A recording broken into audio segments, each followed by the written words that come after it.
The city stretched beneath Adrian Drake like a kingdom he had built from nothing, a vast web of steel, glass, and ambition. Lights twinkled in the fading dusk as cars streamed along the avenues, each one a reminder of the countless lives buzzing outside his fortress-like penthouse.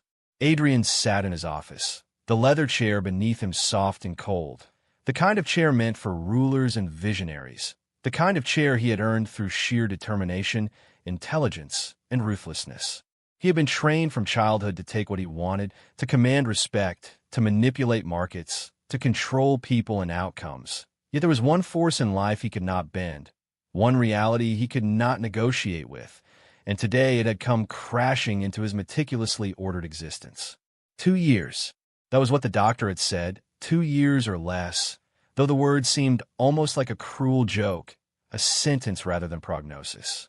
Adrian had faced battles his wealth and power could conquer. Hostile takeovers, rivalries that threatened empires, betrayals that could ruin dynasties. But no amount of money, influence, or cunning could stop time. No amount of strategy could cheat death. And that knowledge landed in his chest like a hammer. He had always believed in control, in foresight, in planning every move meticulously. Yet now he sat helpless, staring at the city he had conquered, realizing that all his victories amounted to nothing when measured against a clock ticking relentlessly toward the inevitable. His fingers drummed absently against the polished desk, the surface reflecting the amber glow of the desk lamp, as if mocking the cold precision of his life with its soft warmth. He had lived for acquisitions, for contracts, for appearances, for power, yet never for himself, never for someone else, never for love, because love was unpredictable, uncontrollable, and dangerous, and Adrian had always feared danger that could not be calculated. The words 2 years repeated themselves in his mind, a haunting echo, a countdown that seemed both impossibly short and unbearably long, giving him a lifetime's worth of regrets all at once. What had he missed while building his empire? What had he sacrificed on the altar of ambition? He could recall boardroom triumphs and business victories, but memories of laughter, of warmth, of human connection were hazy, blurred around the edges by years of relentless work and isolation. He had wealth beyond imagination, possessions beyond desire, power beyond reach, and yet, for the first time in his life, he felt powerless, as fragile and fleeting as the flicker of a candle threatened by the wind. The door to his office opened quietly, and he barely glanced up before Dr. Miriam Cole stepped inside, her presence calm and measured, her face a balance of professionalism and empathy. She was not afraid of him, which Adrian both appreciated and resented, because he was used to people bending under his gaze, under his influence, under his expectations. "Adrian," she began gently, "I know this is hard to accept, but we cannot sugarcoat the reality. You have less than 2 years, maybe less than you think. You need to start thinking about what matters." He leaned back, a shadow of a smirk playing across his lips, though it did not reach his eyes. "Matters?" he asked, voice low rough. "Do you think I don't already know what matters? I have companies, investments, a name people fear and respect. What legacy is there if I'm not alive to enjoy it?" Miriam exhaled softly, placing a folder on the edge of his desk, careful not to disturb the scattered papers that were the remnants of his last meeting. "Legacy isn't just what you leave behind in money or property. It's about how you live, how you love, what you create in the hearts of those around you. 2 years can be nothing, or it can be everything. You have the power to choose which it will be." Adrian's laugh was bitter, hollow, and filled with disbelief. "Everything? 2 years will not undo decades of solitude, of calculated moves, of missed moments. 2 years cannot buy back the nights I spent alone in penthouses and hotels, the celebrations I attended without joy, the laughter I ignored. What makes you think I know how to live now?" Miriam's eyes softened, though they held firm. "Because it's never too late. Not until the last breath. Not until you surrender entirely. You can start now, or wait until it's too late." Adrian's hands tightened into fists on the polished wood, knuckles white, the only outward sign of the turmoil within. For decades, he had been a man of certainty, of plans and strategies. But now the ground beneath him shifted, and for the first time, he felt the vertigo of unpredictability, the fear of vulnerability. The office, with its floor-to-ceiling windows and panoramic view, suddenly felt like a cage, a glass tomb. He wanted to scream, to bargain, to erase the words from memory, yet they clung to him, relentless and cruel. That evening, alone in the penthouse that overlooked the glowing city, Adrian poured himself a glass of scotch, the amber liquid catching the last light of day. He lifted it, staring at the reflections in the glass, imagining they were the fragmented pieces of his life, fractured and shimmering, untouchable. He thought of the deals he had closed, the empires he had built, the enemies he had defeated, and yet none of it filled the cavern of emptiness that now gnawed at his chest. In all the grandiosity of his life, he realized he had never truly lived, never allowed anyone in, never taken the risk of surrendering to love, to tenderness, to connection. And now, with time slipping through his fingers like grains of sand, he felt a flicker of something unfamiliar, something dangerous, something thrilling. Hope. Hope that the final chapters of his life could be written differently. Hope that love could exist for a man like him, even in the shadow of death. Adrian drained the glass, the burn of the scotch mirroring the bitter sting of reality. He walked to the window, hands pressed against the cold glass, the city sprawling endlessly below. There were countless lives unfolding beneath him, ordinary and chaotic and messy, and he realized that in his pursuit of control and perfection, he had been a spectator, never a participant. 2 years. He had 2 years to redefine everything he thought he knew about life, love, and what it meant to leave a mark that mattered. The apartment felt eerily silent, the kind of silence that presses on your ears, a silence that demands introspection. Adrian closed his eyes, imagining what could be, imagining what he had denied himself for so long. He imagined laughter that wasn't calculated, touches that weren't transactional, smiles that didn't hide ulterior motives. He imagined someone who could see him not as a billionaire, not as a titan of industry, but as a man vulnerable, mortal, and yearning for connection. The thought was terrifying and intoxicating all at once. For the first time, he allowed himself to hope, to dream, to desire something that could not be bought or controlled. And somewhere deep in the core of his being, beneath layers of arrogance, fear, and pride, he made a decision. 2 years might be all the time he had left, but they would not be wasted. He would live. He would love.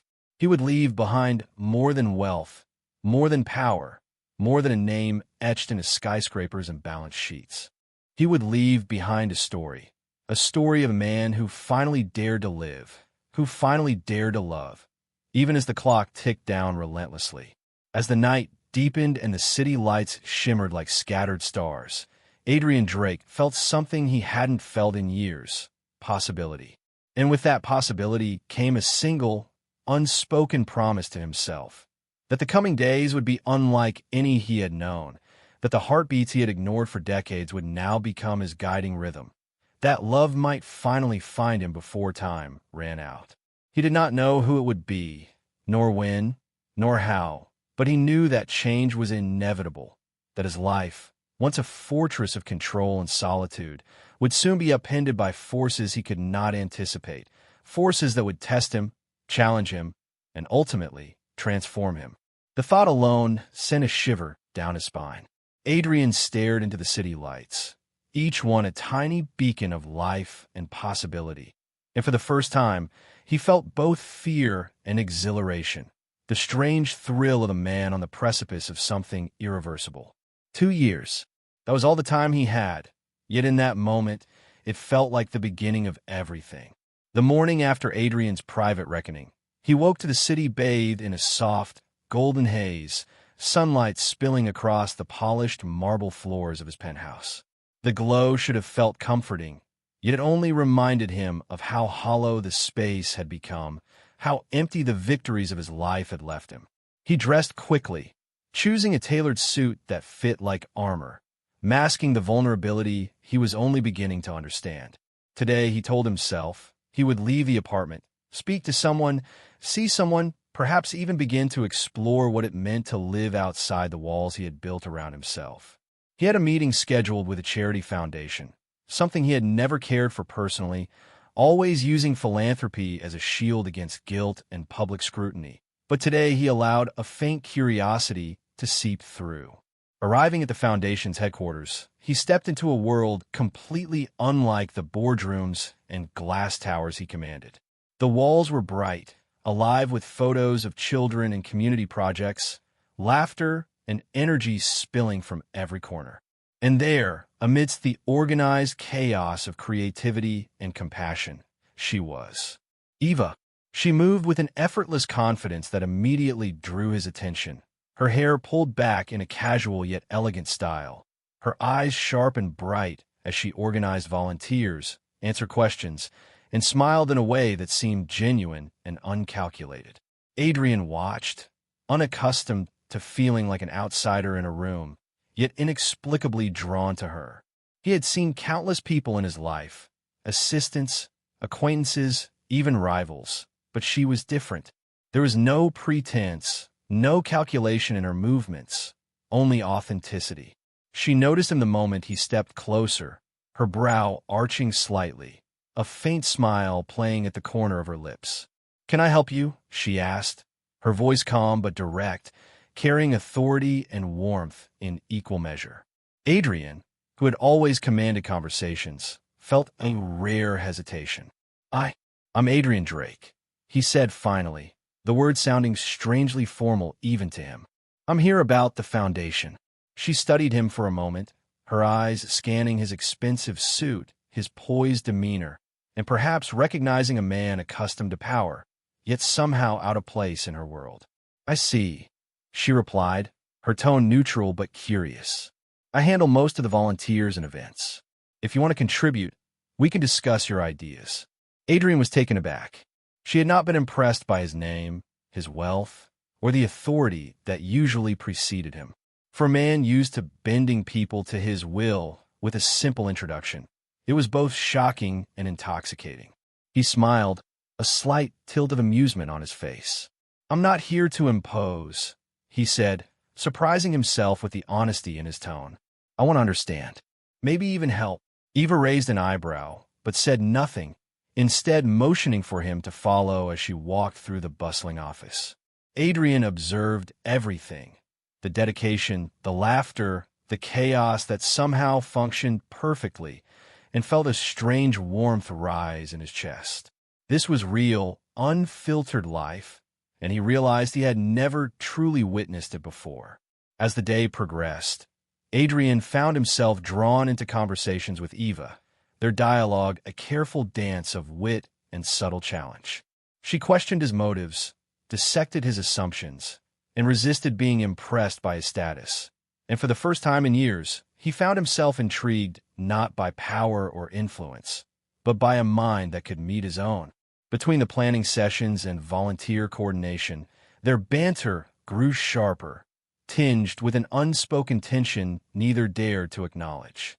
Every glance, every half-smile, every slight touch when handing a clipboard or pointing to a chart carried weight, and Adrian, despite himself, felt the stirrings of something dangerous, desire, curiosity, and perhaps the beginnings of affection. By mid-afternoon, a sudden rainstorm trapped them inside the foundation's open-air atrium, water streaming down the glass walls as the world outside blurred into streaks of gray. Eva laughed at the irony of being caught in the storm, brushing a strand of damp hair from her face, and Adrian found himself smiling genuinely, the first unguarded expression in years. "Seems the weather has a sense of humor," she said, her eyes sparkling with amusement. Adrian leaned against the wall beside her, the sound of rain creating a private cocoon around them. "Or maybe it's trying to remind me that I'm not in control of everything," he replied, and to his own surprise, he felt relief in admitting it. She glanced at him, curiosity and something softer flickering in her gaze. "You're not used to letting go, are you?" she asked softly. He shook his head, words failing him, and the silence between them was charged, neither wanting to break it, yet both acutely aware of the connection forming. The storm passed as quickly as it had arrived, leaving a cleansed world in its wake, and Adrian realized he had spent hours without thinking about deals, contracts, or his looming deadline. He had been entirely focused on her laughter, her insights, her presence, and the way she made the chaos around them seem manageable, even beautiful. Before leaving, Adrian offered to drive her home, a gesture that felt strange and intimate, and she accepted with a cautious smile. The ride was quiet, filled with a comfortable tension, each of them aware of the unspoken bond forming, yet careful not to rush its revelation. Adrian caught himself glancing at her occasionally, noticing the way her hands gripped the steering wheel, the curve of her smile and the soft streetlights, the intensity of her concentration on the road ahead. It was in these small details, these unguarded moments, that he felt the stirrings of hope, a fragile, exhilarating hope that life could still hold something unexpected, something worth risking for, something he had never dared to seek. At her doorstep, he hesitated, a rare uncertainty gripping him. "Thank you," he said, voice low and sincere, "for today, for showing me a glimpse of a life I've never known." Eva looked at him, her expression softening, and for a moment, the barriers they had both built seemed to dissolve. "You're welcome," she replied, and there was a weight to her words that suggested she understood far more than she let on. As he drove back to his penthouse, Adrian felt an unfamiliar restlessness, a mingling of exhilaration and fear. She was a force he could neither predict nor control, and yet he wanted her in his life in ways that terrified him. For the first time since his diagnosis, the ticking clock in his mind felt less like a sentence and more like a challenge. To live fully, to love recklessly, to allow someone to see him, not as a billionaire, not as a legend, but as a man with time slipping away, a man desperate to leave something lasting behind. That night, in the solitude of his penthouse, he stared out at the city once more, the lights a mirror of his racing thoughts. He replayed the day over and over, the way she had smiled, the sharpness of her mind, the honesty in her laughter. He realized that in 2 years, he wanted more than wealth, more than power, more than recognition. He wanted connection, intimacy, and love.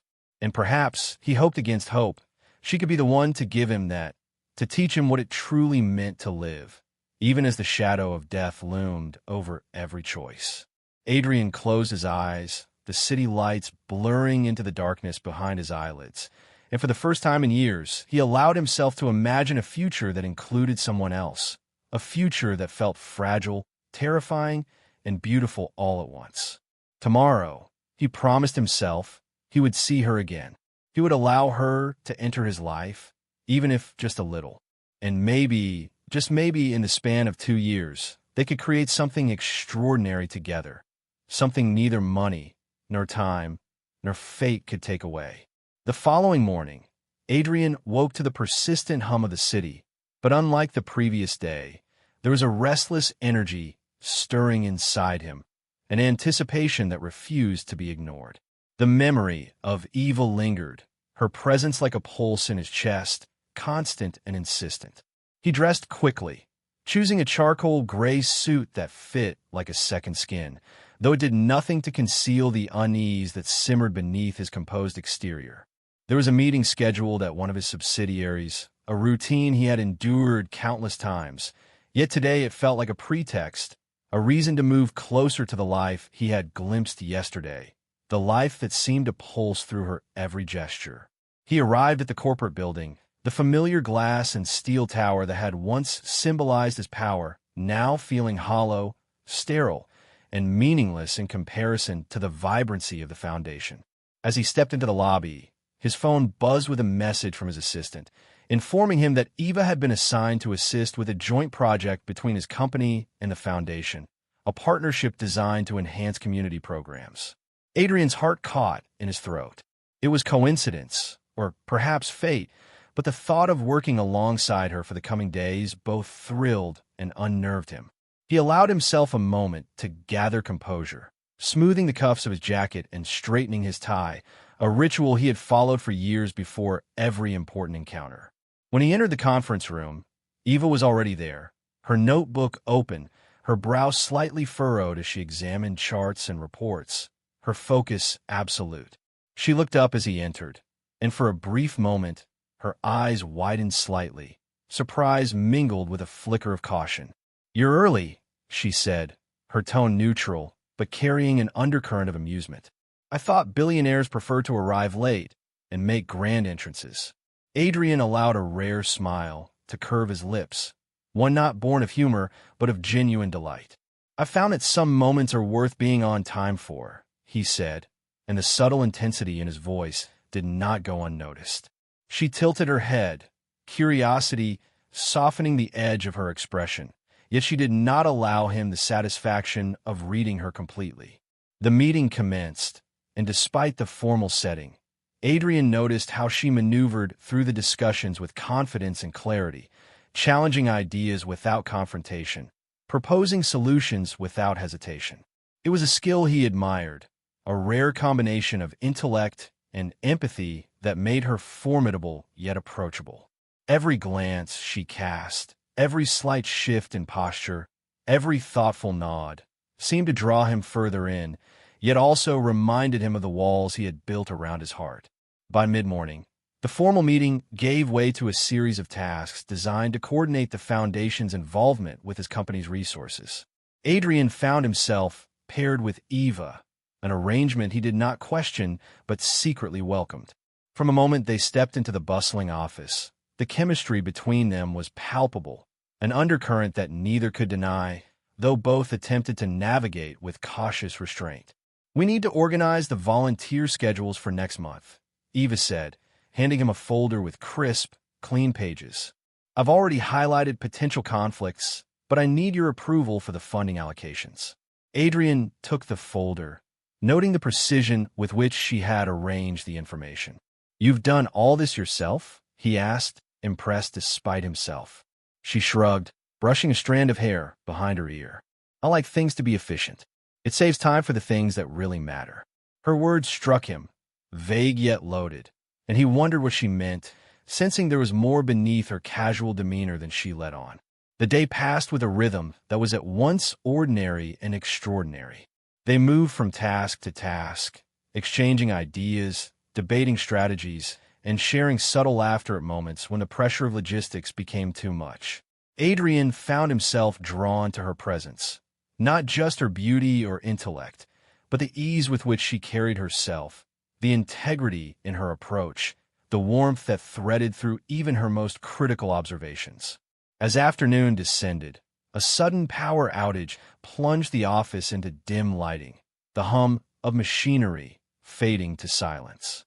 The unexpected darkness sent a ripple of tension through the room, but Eva remained calm, retrieving her phone's flashlight to illuminate the documents they were reviewing. Adrian, momentarily disoriented by the sudden change, watched her move with quiet authority, realizing again how extraordinary she was. "We can work by this light for now," she said, her voice steady, yet there was a flicker of amusement in her eyes. Adrian nodded, but his attention was no longer on the documents. He found himself studying the curve of her smile and the muted glow, the intensity of her gaze, the way her hands moved confidently yet delicately. There was a rhythm to her presence that seemed to sync with his heartbeat, a pull he could not resist. As they worked, a sudden crash echoed from the storage area, and both flinched. Adrian instinctively moved toward the sound, only to find a cart had tipped over, spilling supplies across the floor. Eva laughed softly, a sound that resonated in the quiet office, and for a moment, the world beyond the room ceased to exist. "You should be more careful," she teased, crouching to help him gather the scattered materials. "I am," he replied, but the usual edge in his voice was softened by amusement. The proximity, the shared laughter, the brush of their hands as they lifted boxes together, created a tension neither could ignore, a current that crackled between them with every exchanged glance. By evening, the office was empty save for the two of them, and Adrian realized he had lost track of time entirely. Consumed by her presence, by the ease with which she made the complexities of his world feel manageable. "I didn't expect today to be enjoyable," he admitted quietly, almost to himself. Eva glanced up, a subtle softness in her eyes. "I didn't either," she said, and the honesty in her tone struck him deeper than he could explain. For a moment, they simply stood there, the air thick with anticipation, the unspoken recognition of mutual attraction lingering between them. Adrian's mind, which had spent decades analyzing, calculating, and controlling every outcome, found itself helpless, unprepared for the intensity of feeling that coursed through him. He wanted to reach out, to bridge the space between them, yet fear held him back. The fear of rejection, the fear of loss, the fear of the ticking clock that reminded him daily of his mortality.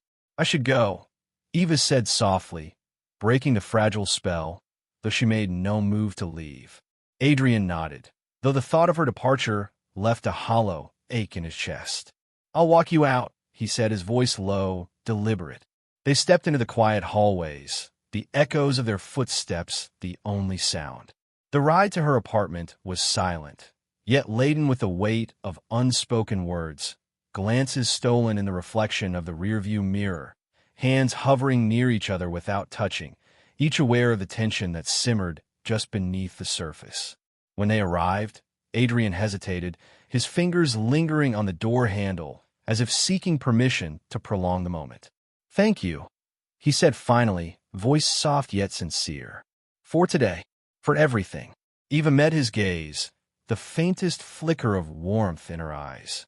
"You're welcome," she replied simply, leaving the door open to interpretation, a gesture that spoke volumes in its subtlety.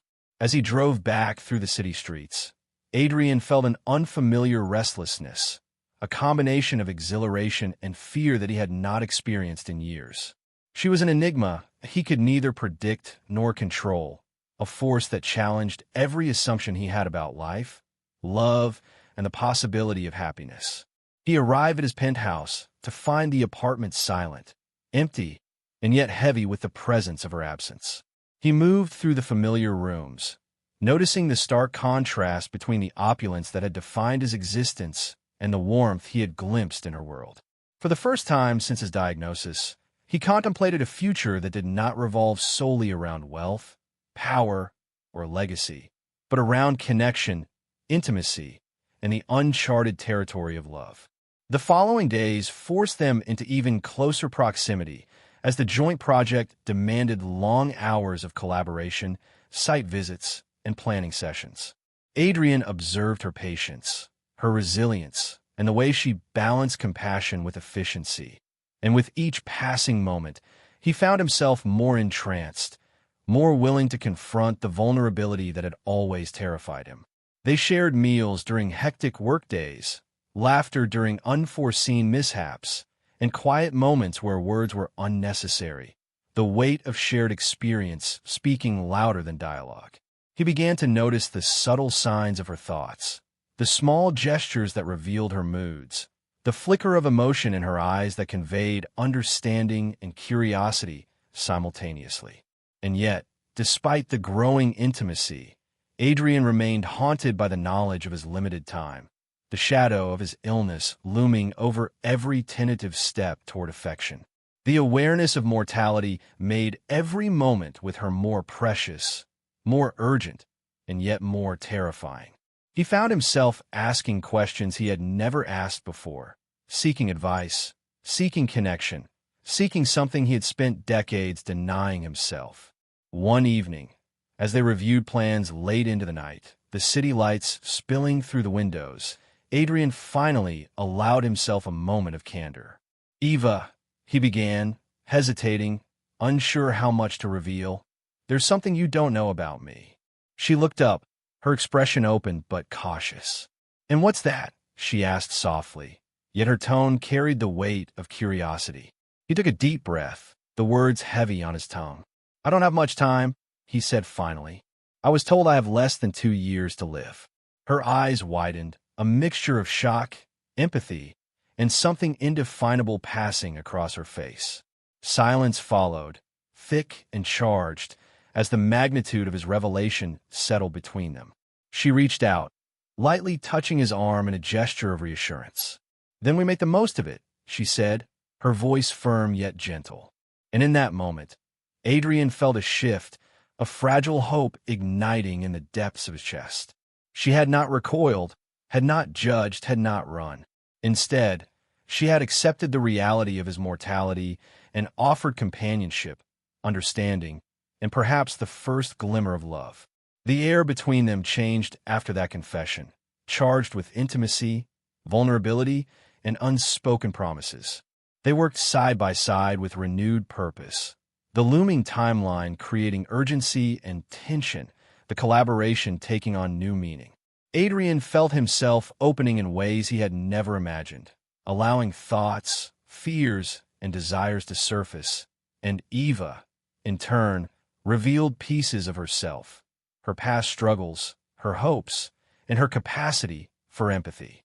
Days blurred into weeks as their relationship deepened, and the boundary between professional partnership and personal connection grew thinner with every shared glance, every brush of a hand, every laugh and lingering silence. And though the shadow of Adrian's diagnosis loomed over them, the moments of connection, of tenderness, of subtle romance became more vivid, more alive, and more intoxicating than anything he had experienced in his decades of control and power. It was dangerous, it was exhilarating, it was unpredictable, and Adrian found himself unable to resist it. The pull toward her, the need for her presence, and the burgeoning love that neither of them could fully define became a force that reshaped his days, haunted his nights, and set the stage for a future neither could yet see, but both were determined to explore, no matter the cost. The morning sun slanted through the penthouse windows, painting the room in gold, yet Adrian felt none of its warmth. He moved through the familiar halls with the precision of routine, his mind heavy with thoughts he had tried to suppress, a storm of fear and anticipation building within him. Today, he was to meet Eva outside the foundation for a project review, yet he found himself hesitating, pacing the polished floors, wondering if he was ready to face her with the full truth of his mortality. The thought of revealing the extent of his illness made his chest tighten, his heart hammering with both dread and a strange longing. He had allowed himself to feel connection, to taste the forbidden sweetness of hope, yet now the fragility of time pressed down upon him, reminding him that every moment with her was borrowed. By the time he arrived at the cafe where they had agreed to meet, he was calm only on the surface. He spotted her immediately, seated by the window, notebook open, hair cascading over her shoulder, focused yet effortlessly radiant. The sight of her made the weight in his chest both heavier and lighter at the same time. He approached slowly, unsure how to bridge the space between them, how to enter the realm of intimacy he had never dared before. "Good morning," she greeted, looking up with a smile that made his chest ache in ways he could not name. "I hope I'm not too early," she added, her tone playful, yet attentive. He shook his head, seating himself across from her. "Not at all," he replied, his voice steady though the tremor of unspoken fear lingered beneath it. For a while, they spoke about the project, reviewing proposals, discussing outreach programs, and sharing ideas. Adrian found himself distracted, stealing glances at her expressions, noting the subtle ways she moved, how her eyes lit up when she spoke with passion, the small, unguarded gestures that made her human, alive, real. The conversation flowed naturally, but beneath the surface, both were aware of a tension neither could fully name, a fragile thread connecting their hearts that neither dared pull too tightly, lest it break under the weight of truth. As they finished the last documents, Adrian's thoughts grew heavier. The time had come, he realized, to reveal more than hints, to let Eva understand the reality he could no longer hide. "Eva," he began, his voice uncharacteristically soft, almost hesitant. She looked up, curiosity flickering in her gaze, sensing the gravity in his tone. "Yes?" she asked, leaning slightly forward, her hands folded neatly on the table. He took a deep breath, feeling the pulse of urgency that had been building over weeks. "I need to tell you something serious. I try to keep it from you, but but it's no longer possible to pretend it doesn't exist. Her brow furrowed slightly, concern tightening her features. "What is it?" she asked gently, yet firmly. He paused, searching for the words, the courage to speak them aloud. "I have an illness," he admitted finally, each syllable deliberate, heavy with the weight of truth. "Terminal. The doctors, they gave me less than 2 years, maybe less. I've tried to live normally, to hide it, but I can't anymore." Silence fell, thick and almost unbearable, the cafe around them fading into the background as the reality of his words sank in. Eva's eyes widened, the shock evident, yet she did not recoil. She reached out instinctively, placing her hand over his, a simple gesture of comfort, understanding, and grounding.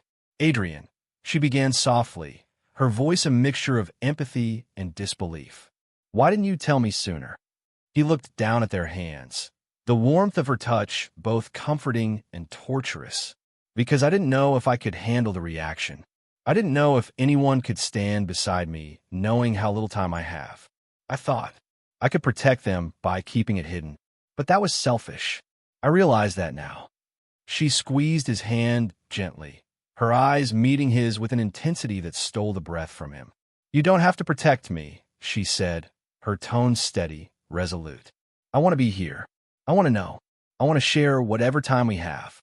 His chest tightened further, an unfamiliar cocktail of fear, hope, and longing flooding him.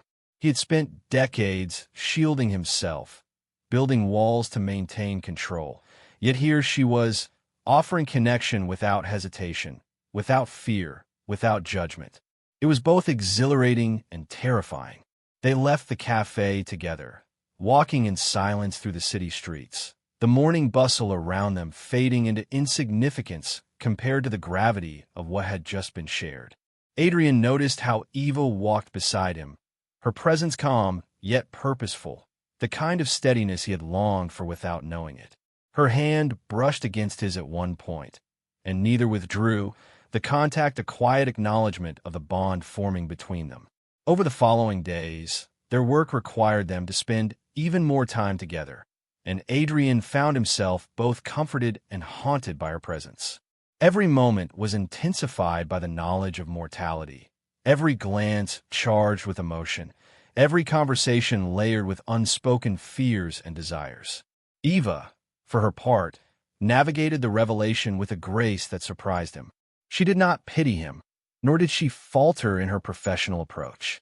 Instead, she adapted, offering support, challenge, and companionship in equal measure, creating a space where Adrian could be both vulnerable and ambitious, both alive and aware of the ticking clock. One evening, as they coordinated an outreach program for underprivileged families, they were forced to work late, the office quiet and almost empty. The soft hum of city lights filtered through the large windows, casting long shadows across the room. Adrian noticed the exhaustion in her posture, the way she leaned slightly against the table, yet she refused to complain. "You're pushing yourself too hard," he said finally, unable to contain his concern. She looked up at him, a wry smile playing on her lips. "And you're telling me this because—" He stepped closer, the weight of his confession still lingering in his chest. "Because I care," he said simply, the words carrying more honesty than he had expressed to anyone in years. Eva's gaze softened, a subtle warmth igniting in her eyes. "I care too," she whispered, her voice barely audible yet resonant in the stillness of the office. For a moment, the world outside ceased to exist, leaving only them, the dim lights, the scattered papers, and the undeniable tension that had been building since the day they met. Adrian's heart raced as he reached out, his fingers brushing hers lightly, intentionally, testing the boundaries of connection. She did not pull away, instead allowing the contact, her eyes searching his for reassurance, for understanding, for something beyond words. "Adrian," she said softly, "we can't ignore what's happening, but we don't have to face it alone. We can try together." The sincerity in her voice, the steadiness in her touch, shattered the last of his defenses. He realized in that instant that love, true love, was not about control, nor about timing, nor about certainty. It was about vulnerability, trust, and willingness to face the unknown with someone beside you. That night, they left the office together, walking through the quiet streets, the city lights shimmering like a reflection of their tentative connection. Adrian felt the weight of mortality pressing down on him. Yet alongside it came an exhilarating sense of possibility, a hope that perhaps the final chapters of his life could be written differently. Over the next few weeks, their relationship deepened, the proximity of work, the shared moments, and the intimacy of mutual understanding forging a bond neither could ignore. Adrian found himself laughing more, speaking more openly, and daring to imagine a future that included someone other than himself. Eva, for her part, navigated the complexities of their growing connection with intelligence and empathy, never allowing pity or fear to taint her feelings, instead choosing to focus on the depth of emotion and the potential for love. Yet even as they drew closer, the shadow of Adrian's diagnosis loomed over every decision, every shared glance, every hesitant touch. The knowledge that time was limited made every moment precious, heightening the stakes of their connection, infusing their interactions with urgency, intensity, and longing. One afternoon, while reviewing plans for a community center project, Adrian noticed Eva staring out the window, lost in thought. "What is it?" he asked, his tone gentle yet probing. She turned to him, her eyes glistening slightly. "I was just thinking," she said softly, "about how fleeting life is, how quickly things can change. And yet, here we are." Her words struck him profoundly, echoing his own unspoken fears and desires. "Here we are," he repeated, the simple phrase carrying the weight of all that had transpired between them. They sat in silence, the mutual understanding of mortality and the preciousness of time binding them together in a way words could not fully capture. As the sun dipped below the horizon, casting the city in shades of pink and gold, Adrian felt a sense of clarity, a rare and precious understanding of what mattered most. Eva's presence, her courage, her empathy, and her willingness to face the truth alongside him had transformed his perspective.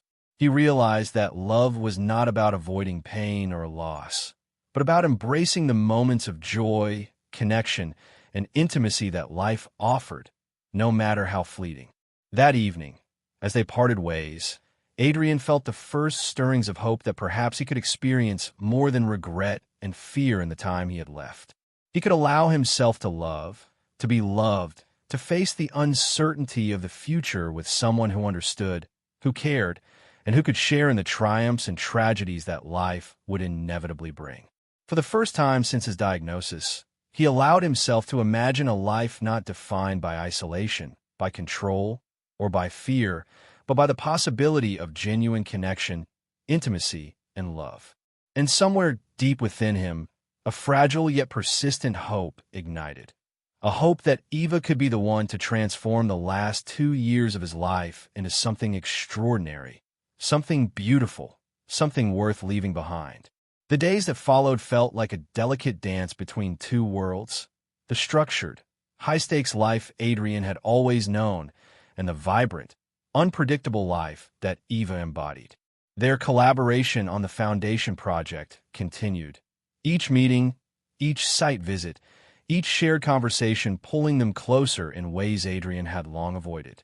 He noticed the little things, the way she paused to check the volunteers' comfort, the way her laughter lingered in a room long after it had faded, the way her eyes held a light that refused to be dimmed by hardship or fatigue.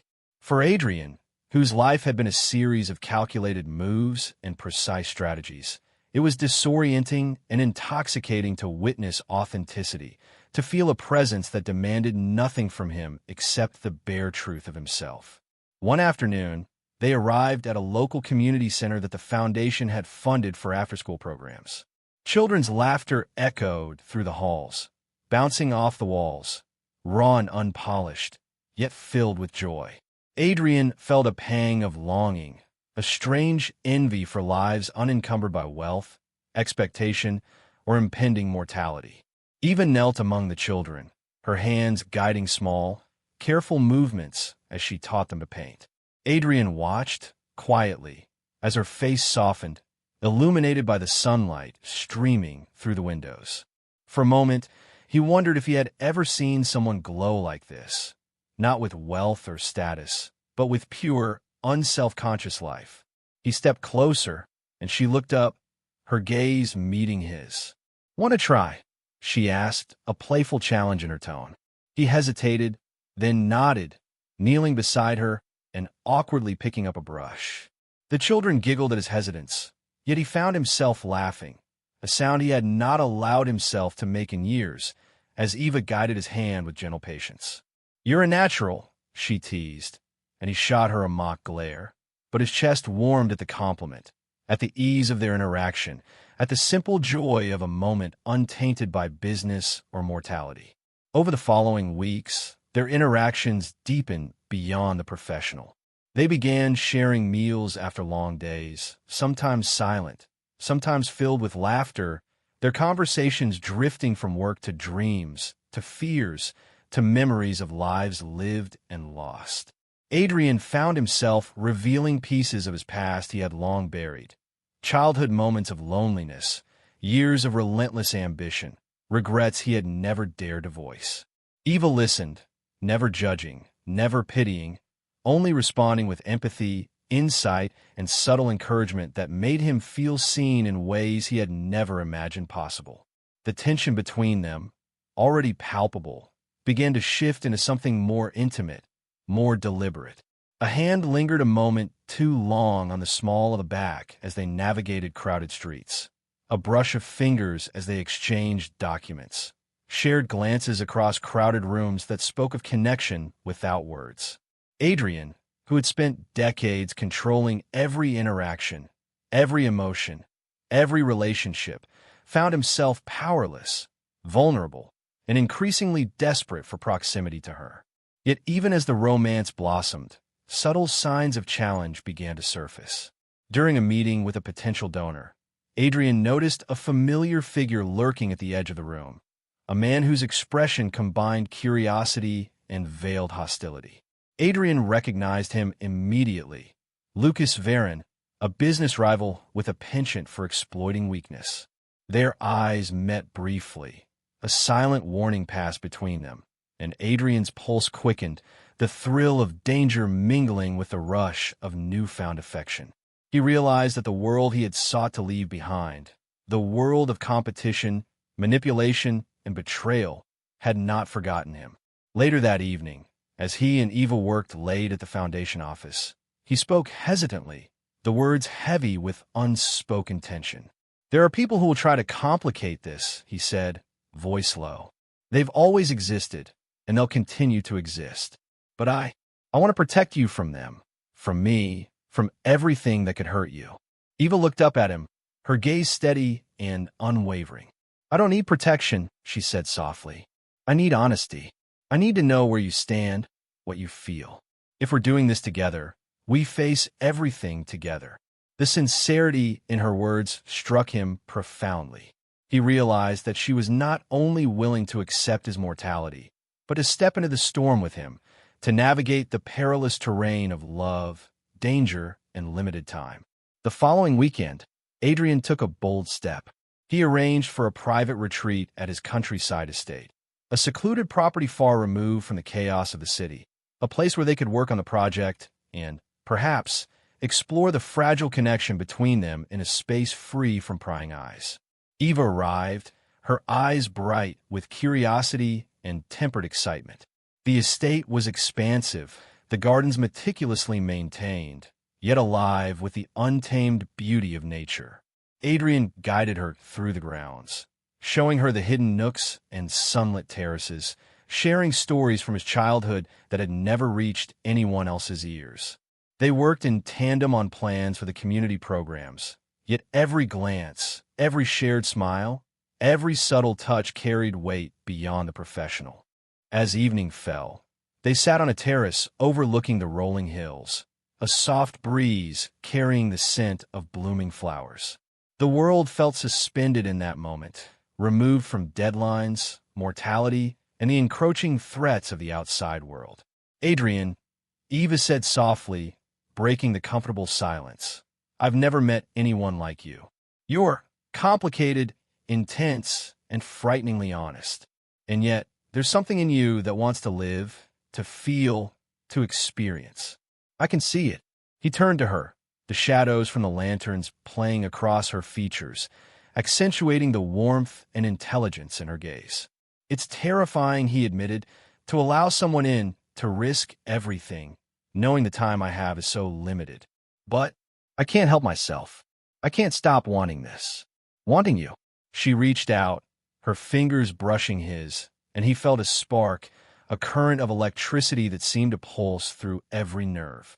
"Then we take it," she whispered. "We take it all, the laughter, the risk, the love. We take it now, because later isn't promised."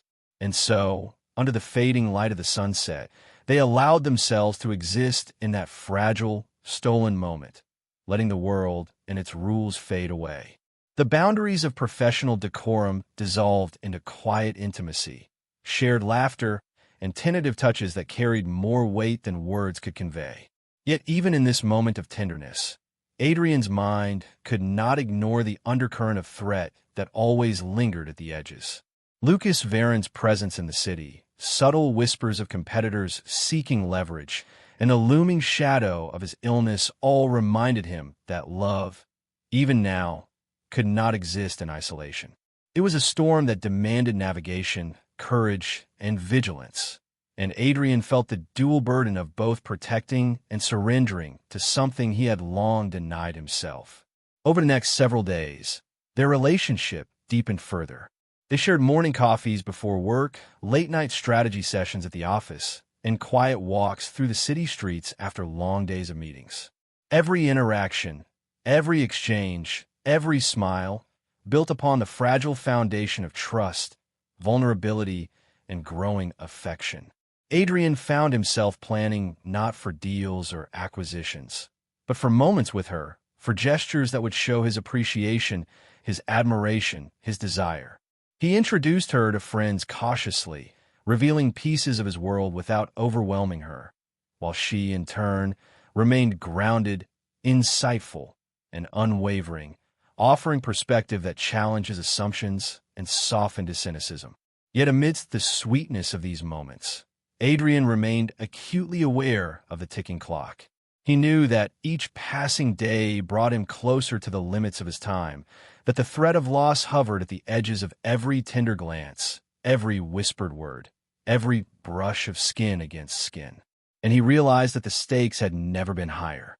Not for wealth, not for power, not for legacy, but for love, for connection, for the fragile possibility of a life fully lived, even in the shadow of death. One night, after a long day coordinating a new initiative for the community, they found themselves alone in the foundation office, the city lights casting long shadows across the floor. Adrian turned to her, his expression a mixture of vulnerability and determination. "Eva," he said softly, "I don't know what the future holds. I don't know how much time I have left or what challenges we'll face. But I do know this. I want you in my life, fully, completely, for however long we have." Her eyes glistened, the depth of emotion shining through. "And I want you," she whispered, stepping closer, closing the small distance between them. "We face it together, Adrian. Every risk, every fear, every joy, every heartbreak. Together." The world outside ceased to exist in that moment. Time, mortality, danger, all of it faded as they embraced, the vulnerability and trust between them solidifying into a bond that neither could ignore. In the quiet, under the soft glow of the city lights, they allowed themselves to be fully present, fully alive, and fully aware of the fragile beauty of what they had found in each other. And though the shadows of the future loomed, though threats and mortality waited beyond the walls, Adrian felt a flicker of something he had long denied himself. Hope. Hope that love, even against all odds, could flourish. Hope that even in the final chapters of his life, he could leave behind more than wealth, more than power, more than a name. He could leave behind a story of love, courage, and living fully despite the inevitability of the end. And in Eva's presence, in her laughter, in her touch, in her unwavering belief in connection, Adrian realized that perhaps, just perhaps, the final years of his life could be the most extraordinary of all. The weekend air was thick with tension even before Adrian arrived at his city office. He had noticed the subtle changes over the past few days. Calls going unanswered, unusual transactions flagged by his assistants, whispers from board members who had never dared challenge him before. The feeling of unease was foreign, and yet familiar, like the first flicker of a storm warning a seasoned sailor that the waves would soon rise. Eva, unaware of the full scope of the subtle sabotage, arrived beside him for their joint project review, her bright energy undimmed, but her intuition sensing the undercurrent of something wrong. Adrian greeted her with a small, tense smile, forcing a casual tone he could not fully feel. "Morning," he said, adjusting his tie, though he was already aware that the calm facade would be tested today. Eva studied him quietly, her perceptive gaze noting the rigid posture, the tight jaw, the flicker of impatience in his normally composed demeanor. "Something's off," she said softly, almost a whisper. He shook his head, attempting to mask the worry. "Just business," he muttered, though the lie felt hollow even to him. The day began normally, with the usual site inspections, meetings with volunteers, and coordinating schedules for the next phase of the community initiative. Yet the tension in Adrian's chest grew with every passing hour, a quiet drumbeat that refused to be ignored. When he received the encrypted email mid-morning, the message, stark and precise, confirmed the fear gnawing at the edges of his mind. Lucas Varon had launched a hostile maneuver aimed at seizing control of one of his subsidiaries. The timing was precise, the strategy ruthless, and the threat unmistakable. Adrian read the message in silence, the letters blurring slightly as adrenaline surged through him. He knew he could handle this. He had navigated corporate wars, betrayals, and ruthless rivals for decades, but the thought of exposing Eva to the chaos he had spent a lifetime controlling made his chest tighten painfully. He glanced at her, caught mid-conversation with a volunteer, her eyes bright and focused, completely unaware of the danger approaching.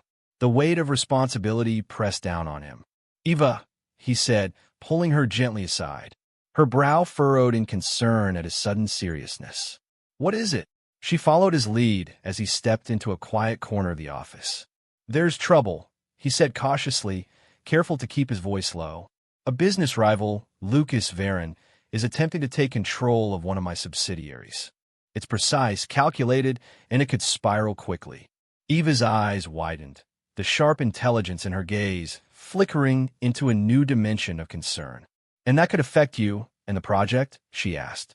Adrian nodded, the tension evident in the set of his shoulders. "It could affect everything, but I need you to stay focused here. You're not part of the corporate side, and I want to keep it that way." She nodded, trusting him but unwilling to retreat completely. "I'll be careful," she said, her tone calm yet tinged with resolve. "But I'm not stepping back from this with you." The words struck a chord deep within Adrian. Her loyalty, her courage, her refusal to be pushed aside even in the face of danger only deepened the intensity of his feelings. Together, they returned to the main floor, but the shadow of threat lingered, manifesting in subtle, unnerving ways. Unexpected phone calls, whispered conversations that ceased when they entered a room, documents that seemed altered or missing, and a creeping sense that someone was watching their every move. The hours passed in a tense blur. Adrian coordinated responses, recalculated strategies, and issued discreet orders to his trusted assistants, all while keeping Eva engaged in the project, ensuring she remained focused and protected. Yet despite his efforts, the day's crescendo arrived when a trusted financial advisor appeared at the office, visibly shaken. "Adrian," he said, lowering his voice, "there's something you need to see." He handed over a folder containing documents that revealed a hidden chain of manipulation, assets being siphoned, contracts being falsified, and legal loopholes being exploited. Adrian scanned the pages, his heart pounding, recognizing the precision of Lucas's hand in every line. It was not just a business attack. It was a message, a power play designed to provoke fear, hesitation, and perhaps even capitulation. He leaned back against the wall, running a hand through his hair. "He's bold," he muttered, the word hardly capturing the depth of strategy he was witnessing. "And dangerous." Eva stepped closer, her hand brushing his arm in a subtle gesture of support. "Then we fight," she said softly, but with a strength that belied her gentle demeanor. "Together." Her words, simple yet powerful, ignited a spark of determination in him. Despite the looming threat, despite the ticking clock of his illness, he felt the familiar surge of adrenaline. The desire to confront danger head-on, now fueled by something deeper than ambition: love, loyalty, and the need to protect what mattered most. That evening, Adrian convened an emergency meeting in the penthouse office, calling in only his most trusted advisors. Eva sat beside him, a silent pillar of support, her presence steadying him as he outlined the extent of the threat and his planned response. The discussion was intense, decisions were made in rapid succession, and every choice carried weight.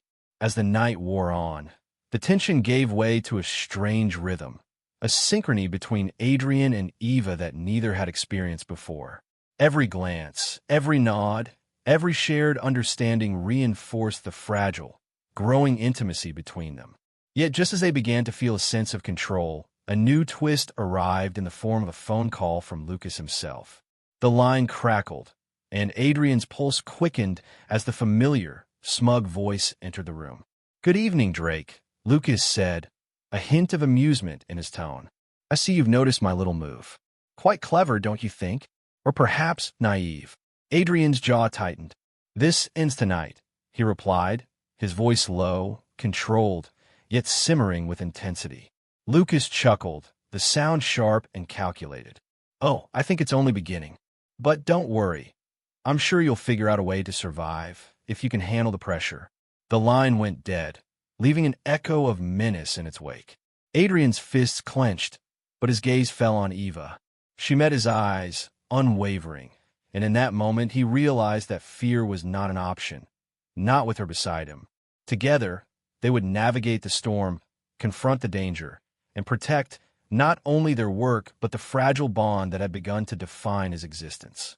Over the following days, Adrian and Eva coordinated defensive strategies, navigating legal battles, financial audits, and subtle corporate espionage.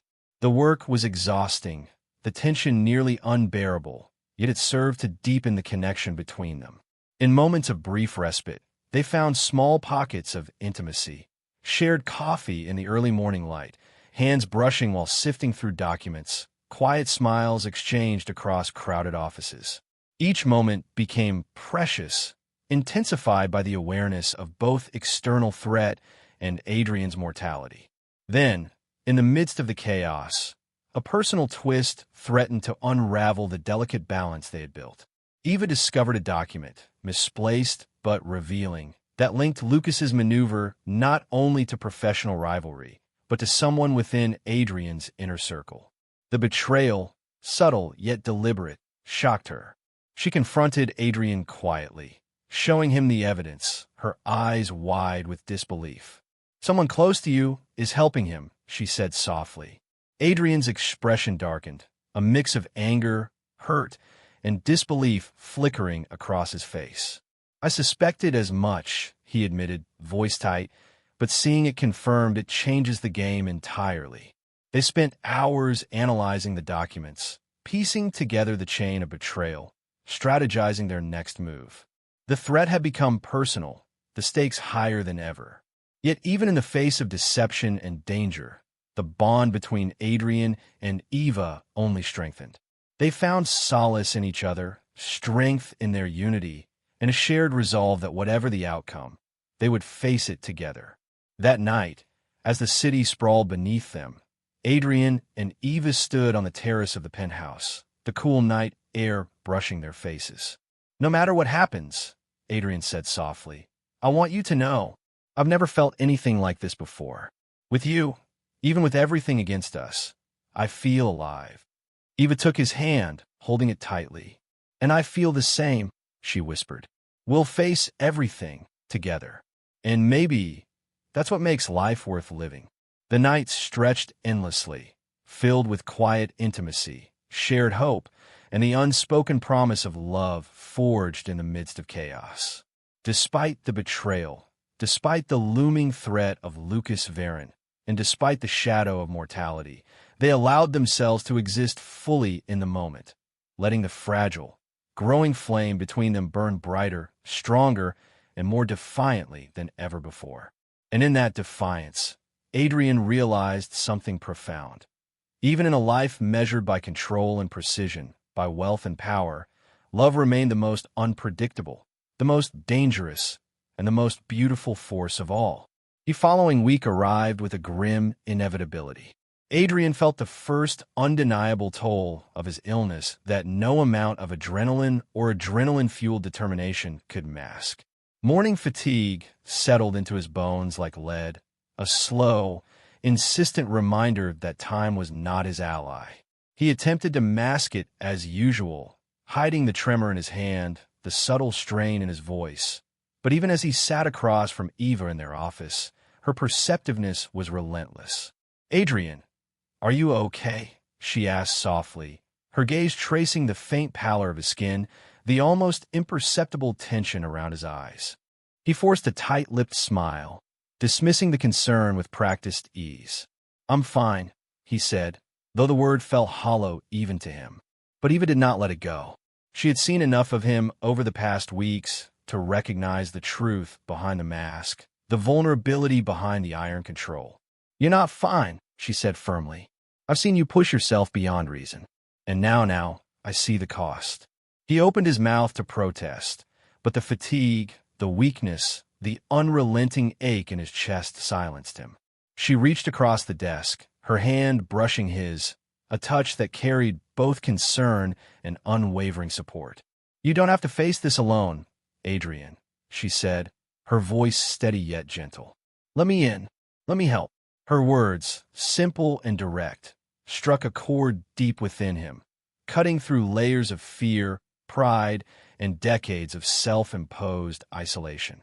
He realized, perhaps for the first time, that love was not just about joy, companionship, or desire. It was about vulnerability, trust, and letting someone see the parts of you that were broken, fragile, human. And he feared what he might lose if he allowed himself to be seen. That afternoon, Adrian's health forced him into a rare moment of reckoning. He struggled through the boardroom meeting, the fluorescent lights harsh against his pale complexion, his body betraying the willpower that had carried him this far. Eva noticed immediately, stepping in subtly to handle details, keeping the flow of discussion smooth, shielding him without condescension, without hesitation. He watched her move through the room with quiet authority, impressed and touched by her intuitive support. By the time they adjourned, he was shaking slightly, exhaustion weighing him down. Eva's hand was at his elbow, guiding him to the nearest chair. "You're pushing too hard," she said, her tone not a rebuke, but a steady insistence. "Adrian, you need to slow down. You can't fight everything at once." He looked at her, vulnerability flickering in his eyes, and in that instant, the weight of his reality, the terminal diagnosis, the ticking clock, the looming threats, pressed down on him with unbearable force. "I can't afford to slow down," he admitted quietly, almost to himself. "There's too much at stake, for me, for the foundation, for you." Eva's expression softened, a mix of concern, empathy, and determination in her gaze. "Then we do it together," she said. "I'll carry some of the weight. I'll be your partner. But you have to let me. You can't do this alone." That night, Adrian returned to his penthouse, physically drained and emotionally raw. He sat alone, staring out at the city lights, the familiar skyline now a reminder of both his achievements and his mortality. The penthouse, with all its luxury, felt hollow compared to the moments he had shared with Eva. The laughter, the quiet confessions, the simple intimacy of presence. He realized that the stakes had changed. It was no longer only about survival or legacy. It was about love, about connection, about the fragile possibility of happiness in the shadow of inevitability.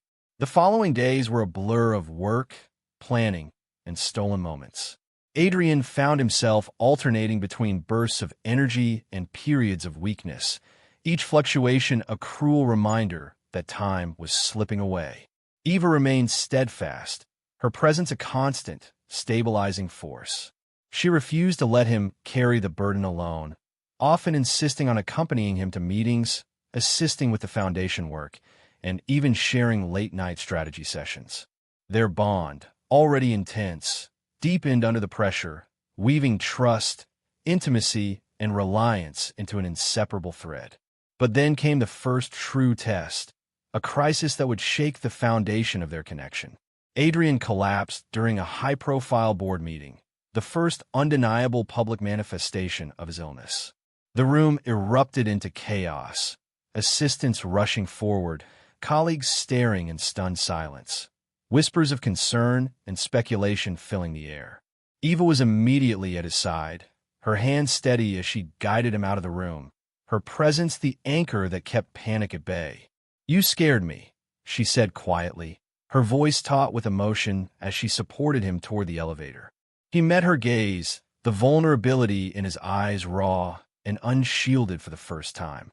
"I didn't want to show weakness," he admitted, voice trembling, not from fear, but from the release of years of suppressed control. She squeezed his hand, her touch firm and unwavering. "You're not weak, Adrian. You're human. And I'm here. Always." That night, in the quiet of his penthouse, Adrian allowed himself to break. He spoke in fragments, revealing fears he had long buried. The dread of leaving her, the regret of time lost, the terror of being powerless against mortality. Eva listened, never interrupting, never judging, only providing the steady presence that he had craved for decades. She held him through tears he hadn't allowed himself to shed, whispered reassurances he hadn't believed he deserved, and reminded him that vulnerability was not a flaw, but a doorway to true intimacy. The crisis, painful and raw, forged a bond that no amount of wealth, power, or control could replicate. They were no longer just partners in work or companions in shared moments. They were allies in the fight against fate, co-conspirators in carving out joy in the face of inevitability, and, most importantly, lovers who had chosen to embrace the fleeting, fragile gift of each other's presence. But the external threats had not disappeared. Lucas Varon intensified his maneuver, sensing weakness in Adrian's sudden public vulnerability. Insider betrayals compounded the pressure, forcing Adrian and Eva into a high-stakes battle that tested both intellect and resilience. Late nights were spent poring over legal documents, reconciling financial discrepancies, and uncovering hidden manipulations. The stress was relentless, yet in the midst of chaos, Adrian and Eva found solace in small, intimate moments. A shared cup of tea before dawn, a brief touch in passing, a quiet laugh at a minor victory, the comfort of knowing that they faced the storm together. One evening, as they reviewed a particularly complex legal maneuver designed to counter Lucas's advances, Adrian noticed a faint tremor in his hands, a signal that the illness was no longer a distant shadow, but an active force. He hesitated, unsure whether to continue or retreat, and even noticed immediately. "You need to stop," she said firmly, concern flashing in her eyes. "Let me take over for a moment. You've done enough today." He looked at her, vulnerability and frustration warring within him. "I can't, not now. Not while there's still a chance to fix this." She placed her hands on his, steadying them, anchoring him. "And you won't have to. I'm here. Let me help." The evening stretched into a quiet intimacy, a combination of strategy and tenderness, culminating in a shared meal on the office terrace. The city lay sprawling beneath them, alive with lights and distant sounds, but within that space, time seemed to suspend. Adrian allowed himself to lean on her, to share burdens he had carried alone for decades, and to feel a fragile, growing hope that even in the face of mortality and external threats, love could endure. As the night deepened, Adrian realized a profound truth. Love, in its most honest form, was not about avoiding pain or fear. It was about embracing life fully, despite the inevitability of loss, and choosing connection over isolation, trust over control, and intimacy over solitude.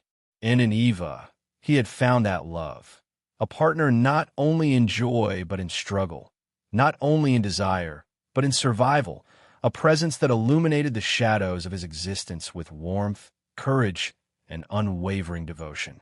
The week ended with a quiet resolve. Adrian and Eva faced the coming days with renewed determination, a bond strengthened by vulnerability, crisis, and shared courage. Each challenge, whether from mortality, betrayal, or external threats, had brought them closer, weaving an unbreakable thread of love and trust between them. And though the future remained uncertain, Adrian found solace in the certainty of her presence, the promise of connection, and the knowledge that, for however long they had, they would face it together. The week began with an uneasy calm, a deceptive lull that Adrian instinctively mistrusted. The boardroom meetings proceeded as usual. Reports were signed, emails answered. Yet beneath the polished surface, the storm brewed, invisible but palpably close. Lucas Varon had escalated his moves, using both legal loopholes and clandestine alliances to press Adrian into decisions that could compromise the foundation and, by extension, the fragile sense of stability Adrian had fought to build with Eva. The first sign of betrayal hit Adrian in the form of a confidential memo, slipped under his office door with precise timing. It detailed an insider's complicity, outlining how certain board members had colluded with Lucas to leak sensitive documents. Adrian's pulse quickened, a surge of adrenaline mingling with a low hum of fear and anger. He recognized immediately the scale of the deception. It was not just a professional threat, but a personal one, a breach of trust that cut to the core of his carefully constructed world. He called Eva into the office, handing her the memo with a silent gravity. She read it, her brow furrowed, her lips pressed into a thin line as the implications sank in. "Someone close to you is working with him," she said softly. "We have to assume the worst, that this is deliberate, strategic, and meant to destabilize not just your business, but you personally." Adrian's jaw tightened, frustration and helplessness coiling in his chest. He had faced hostile takeovers, ruthless competitors, and betrayals before, but this felt different. This was insidious, invasive, and deeply personal. "We'll expose them," he said finally, voice tight but steady. "Every detail, every connection. No one manipulates me without consequence."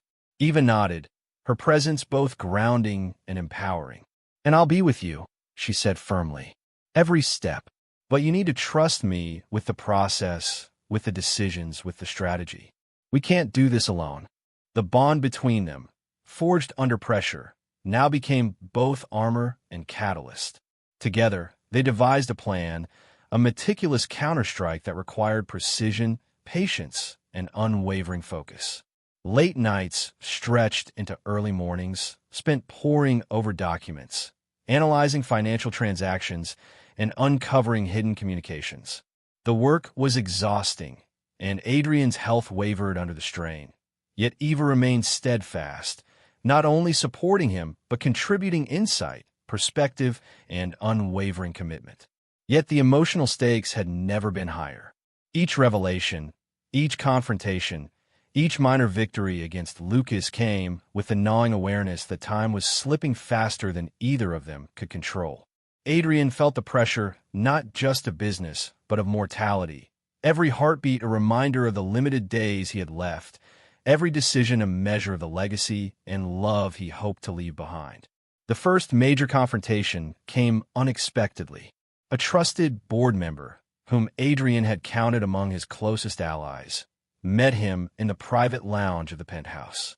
"You don't understand, Adrian," the man said, eyes darting nervously. "I did what I had to do. Lucas, he promised security, protection. You're sick. You can't see this, but he's the only one who can ensure the company survives."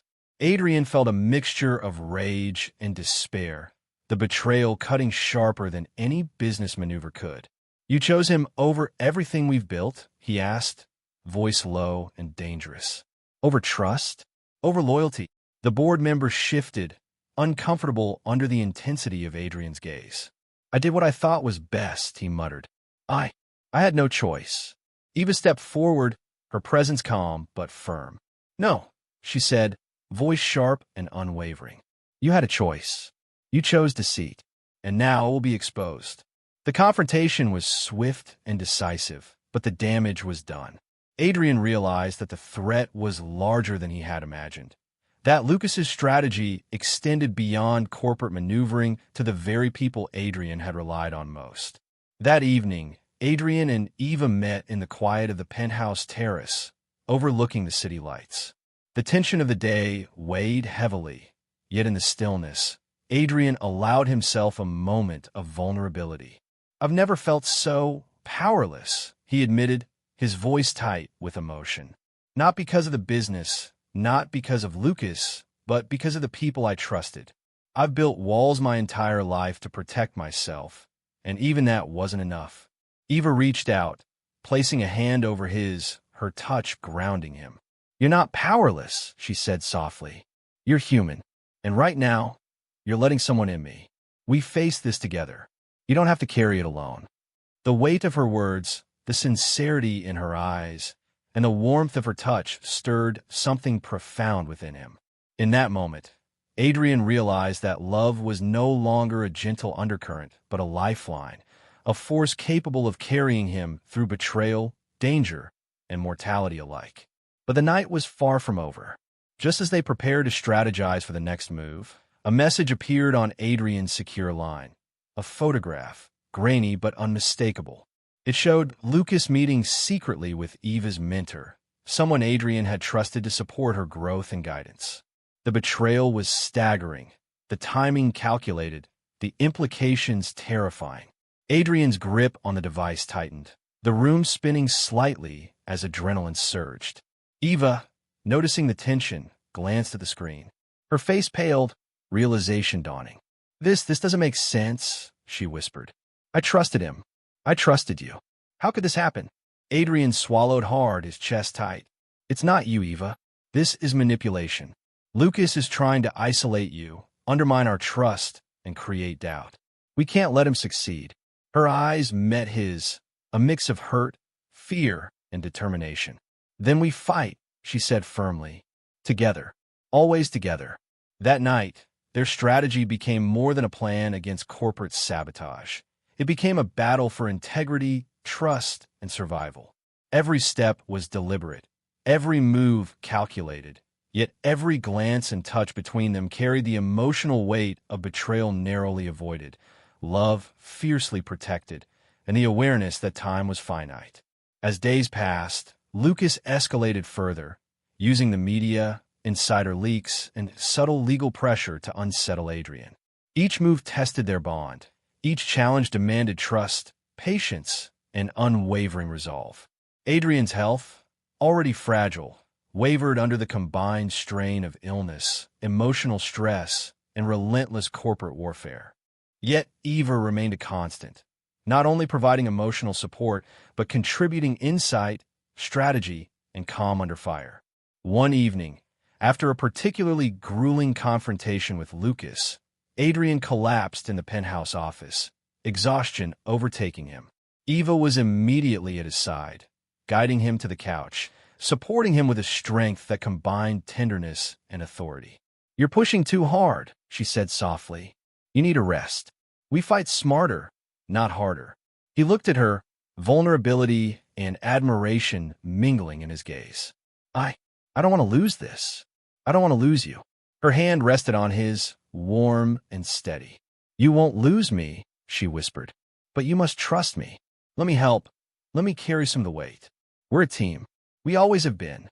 That night, as the city slept beneath them, they sat side by side, silent yet connected, allowing the intensity of the past days to settle into a quiet intimacy. Despite the threats, the betrayals, and the unrelenting pressure, they found strength in one another, a fragile but unbreakable bond that neither Lucas nor time could easily sever. And in the stillness, Adrian realized something profound. Love was not about avoiding danger, betrayal, or pain. It was about standing together, facing the storm with someone you trusted completely, and allowing vulnerability to become the anchor that held you steady when everything else threatened to crumble. The first major twist of betrayal, Lucas's insidious maneuvering, and the revelations of collusion had tested their resolve, their trust, and their bond. But Adrian and Eva emerged stronger, more united, and deeply aware that the stakes of love, loyalty, and life had never been higher. They were no longer merely lovers, colleagues, or companions. They were partners in every sense, ready to face whatever came next, together, against all odds.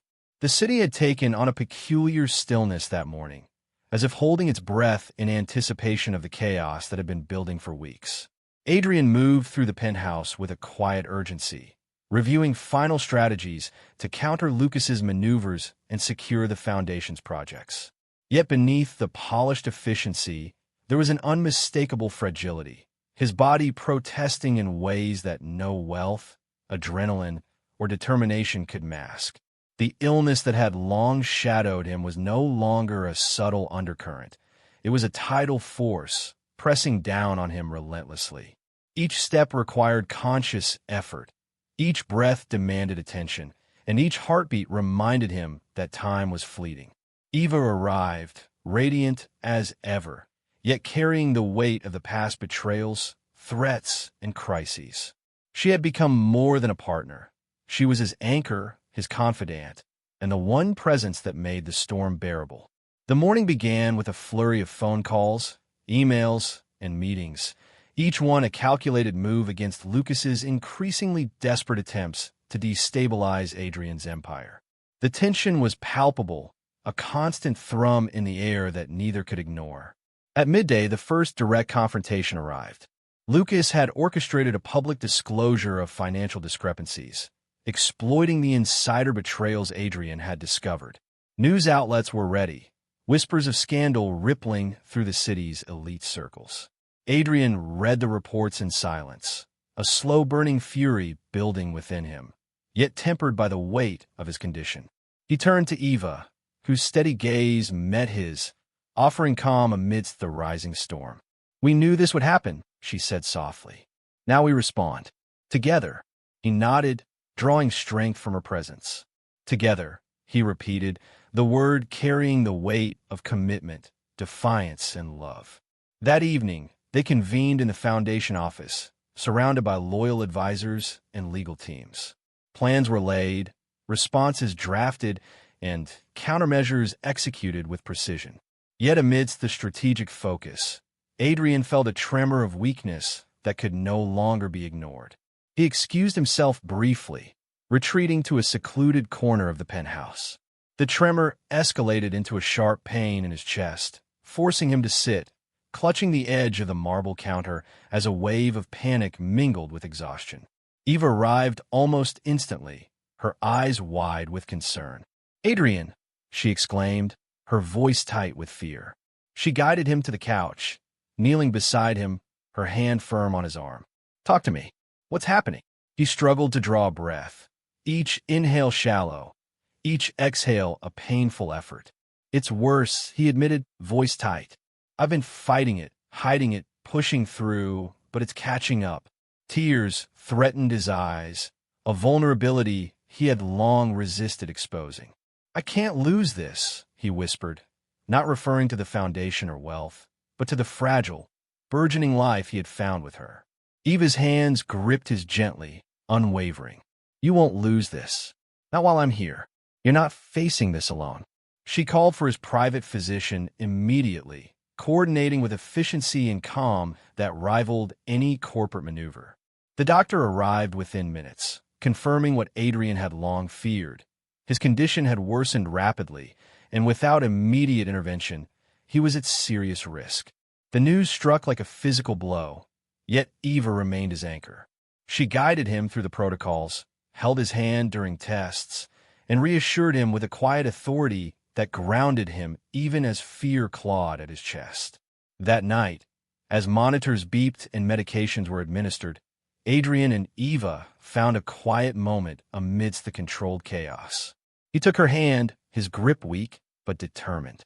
"I need you to know that whatever happens, you've changed my life," he said, voice trembling yet sincere. "You've made me feel alive, loved, and human. And for the first time, I don't regret the time I have left because I've shared it with you."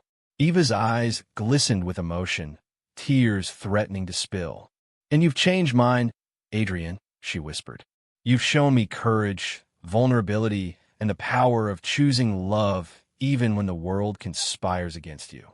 We faced this together, every heartbeat, every moment." The following day brought another wave of tension.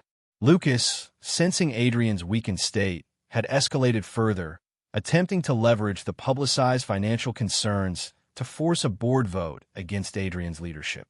The news reached them mid-morning, and Eva stood firmly at his side as they prepared for a critical meeting that would determine the outcome. The boardroom was charged with energy, whispers of doubt, and the ever-present threat of betrayal. Yet Adrian, despite his physical fragility, projected authority and calm. Eva's presence bolstered him, her strategic insight and unyielding support turning potential panic into decisive action. Arguments were made, evidence presented, and legal maneuvering executed with precision. Slowly, the tide shifted. Board members who had been uncertain, swayed by logic, transparency, and the strength of Adrian and Eva's combined approach, reaffirmed their loyalty. Lucas, frustrated and increasingly desperate, was forced to retreat, his maneuvers exposed and nullified by the unwavering partnership before him. The victory was hard-won, yet the emotional intensity left both Adrian and Eva drained. They returned to the penthouse, where the gravity of Adrian's condition could no longer be ignored. He collapsed onto the couch, exhaustion and weakness finally overwhelming him. Eva knelt beside him, her forehead resting against his, her hands holding his face gently. "You've done enough," she whispered. "Rest. Let me take care of you now." He closed his eyes, feeling both relief and despair. The victory against Lucas meaningless if time continued to slip away. The days that followed were a delicate balance of recovery and reflection. Adrian's condition required constant monitoring, medications, and careful pacing. Eva remained his steadfast presence, managing both the demands of the foundation and the personal care he required, ensuring that neither the crisis nor mortality would sever the fragile thread they had woven together. In these quiet, shared moments, Adrian reflected on the journey that had brought him to Eva. The loneliness, the calculated control, the fear of vulnerability, all dissolved in the face of a love that demanded nothing but honesty, trust, and presence. One evening, as they sat together on the terrace, watching the city lights shimmer like stars scattered across the skyline, Adrian felt a wave of clarity. "Eva," he said softly, "I've spent a lifetime chasing control, power, and certainty. But in truth, none of that matters without love, connection, and the people who make life worth living." She reached for his hand, squeezing it gently. "And you've taught me the same, Adrian. That life is not about avoiding pain, but about embracing moments fully, choosing courage over fear, and allowing ourselves to love completely." He leaned closer, resting his forehead against hers, the intimacy of the gesture carrying more weight than words ever could. "I don't know how much time we have left," he admitted, "but I want every moment with you. Every laugh, every touch, every quiet second we can steal from the world." She smiled through tears, the emotion raw and palpable. "Then we take it," she said firmly. "We take it all, together, until the very last heartbeat." In the weeks that followed, Adrian's health fluctuated, a constant reminder of the fragility of life. Yet the crisis with Lucas was resolved, the betrayal within his inner circle exposed, and the foundation's project secured. Adrian and Eva had navigated the external threats and emerged stronger, their bond tested and proven resilient. They spent each day intentionally, savoring small joys, stolen moments of laughter, and the comfort of shared presence. Each sunrise, each sunset became a gift, each heartbeat a reminder of the fleeting but precious nature of love and life.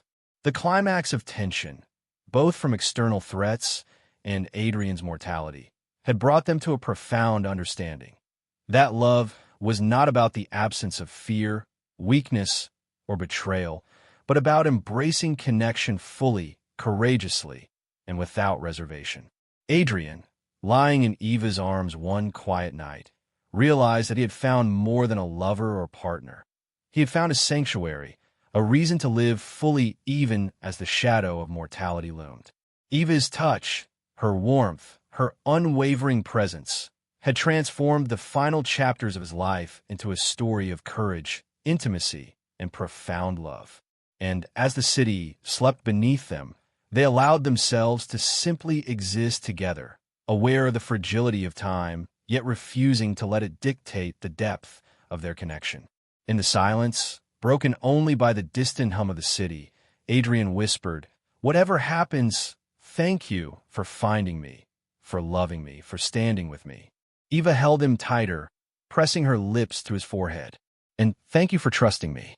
We face everything, Adrian. Together. Always."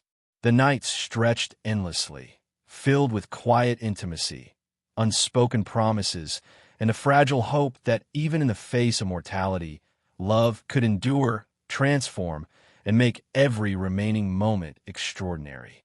The city skyline glimmered beneath the late afternoon sun, each building casting long shadows that stretched like fingers across streets that had once been hostile battlegrounds. Adrian sat quietly in the penthouse, gazing out at the view he had always taken for granted, feeling a clarity he had never known before.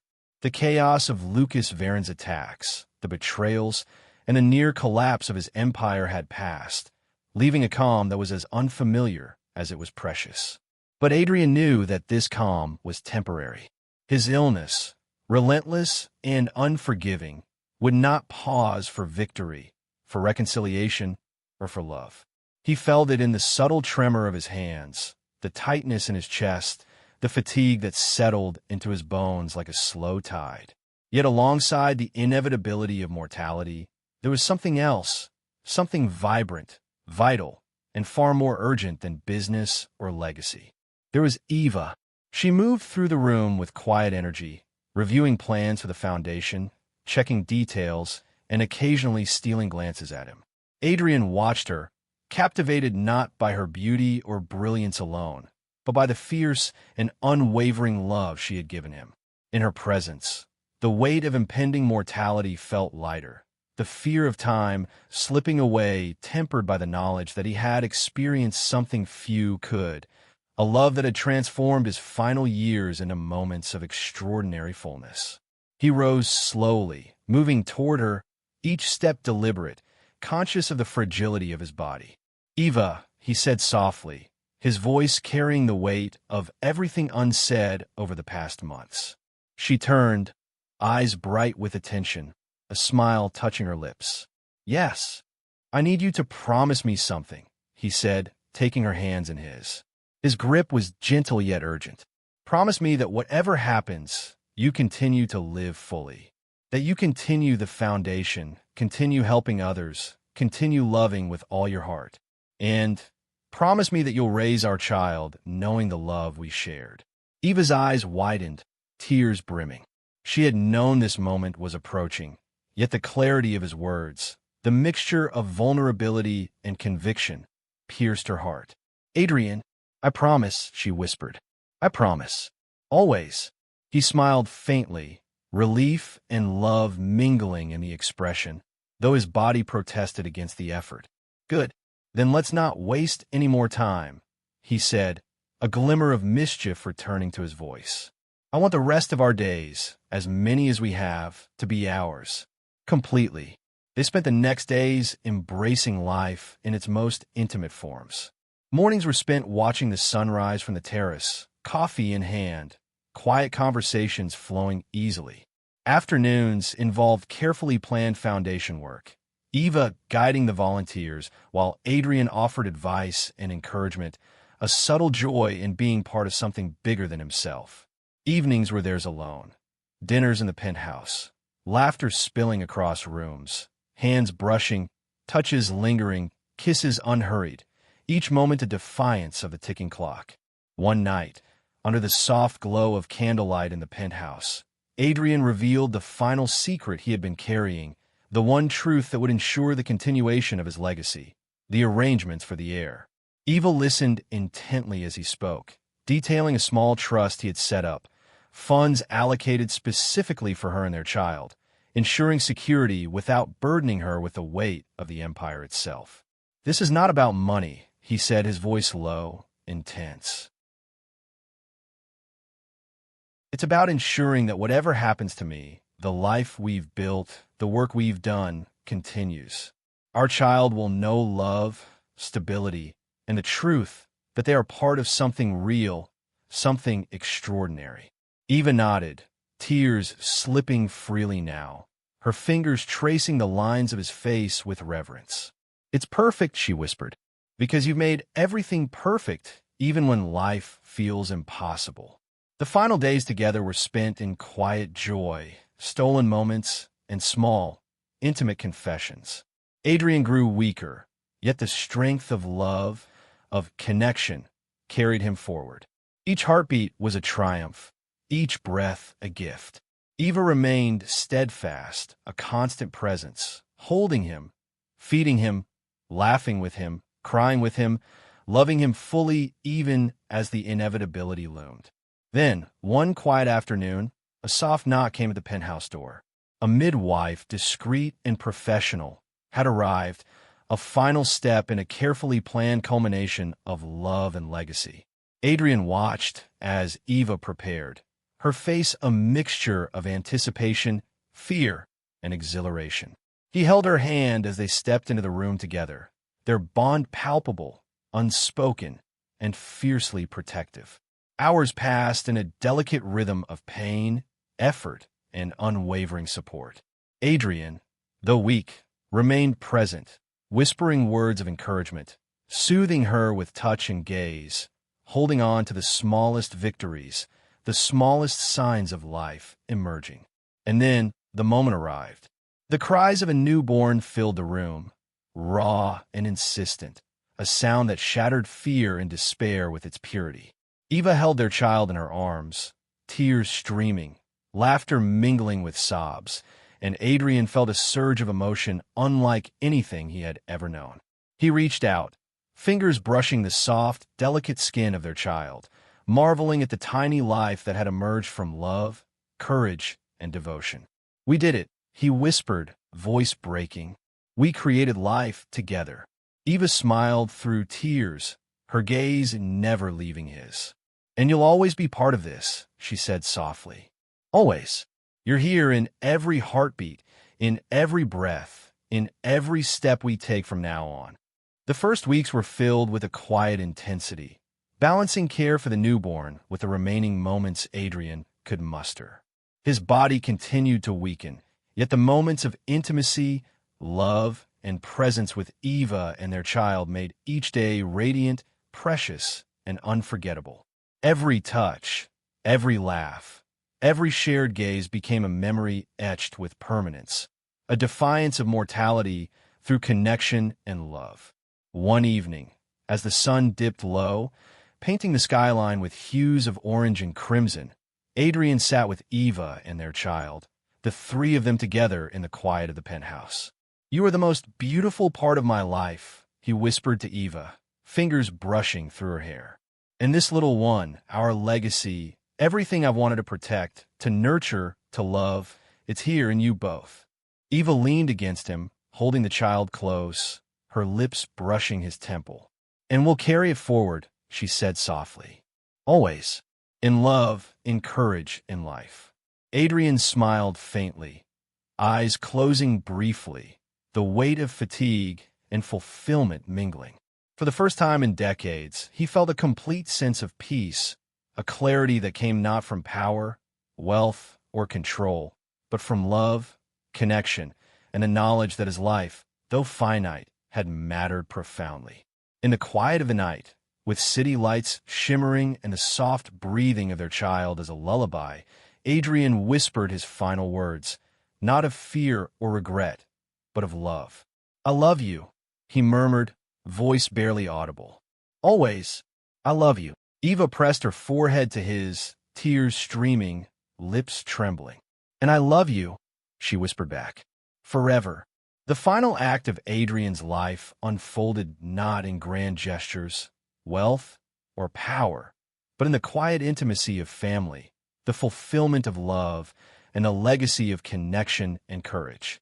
The heir of his heart and name had arrived, ensuring that life, love, and hope would continue beyond the shadow of mortality. And though Adrian's physical presence would soon fade, the love he had nurtured, the bonds he had formed, and the life he had created with Eva would endure, unshakable, radiant, and eternal.